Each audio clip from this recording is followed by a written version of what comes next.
Hello guys मोर चोटा blog रे देखबे आपण माने मैं एखनी केनता भूखा चोटा में तार खेमी आपण माने देखि पारबे कि देखो मैं शिकार के केनता तार के केनता गोरही के देखो गाइस देखो एंता डिजाइन रे जदी तमे खाई पारबो गाइस देखो केनता डिजाइन रे डिजाइन जदी खाई पारबो डिस्काउंट सो देखो तमे केनता बोतरे एंता बोतरे भी करी पारलो नहीं के एंता जदी तमे शिकार के एंता गोठे गोठे खाई तो रियल शिकार नु लेकिन एक्चुअली मोर भाई देखि पारो छ एटा लेकिन पूरा सुखा झुरी है केनता बोतर करी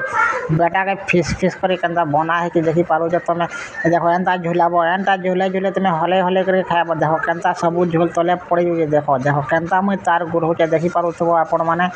जब भी तमे देखि पारो छ बेले मोर वीडियो के तीन चाप कर देखि पारबो देखो केनता मुई दांत के निकले करी केनता खाइनी देखो देखो फिर पड़ी गला देखो फिर थोड़े एटा के चेष्टा करमी लेकिन थोड़े चेष्टा करमी फिर एंता गोठा में केनता दांत के देखो देखो देखो उठ के पास के नहीं देखो देखो झोल देखो केनता लाल जो केनता थिपु जे देखो केनता कोटा पड़ू जे देखो तमे जब भी एंता खाबार के चाहू छ देखो फिर हादी मुई हाथ बोथु छ देखो हाथ बोथु छ हाथे हले झाड़ी ने में 2-3 पीस देखो केनता बोतरे खाए नहीं देखो तमे खाली देखु तो देखो ଟିକେ फोकस करो देखो देखो देखो देखो ए पड़ी गला रे फिर बेटी पका मेरो ए मीठा लागू छे लेकिन बेटा त मीठा टिके नहीं लग रहा वो कहां करबो मीठा टिके लागे त उठी के दांत के निकले करे खाने मां कसम एता मजा लागला फले जैसे रे मोर गना ने खे बोलने लगा।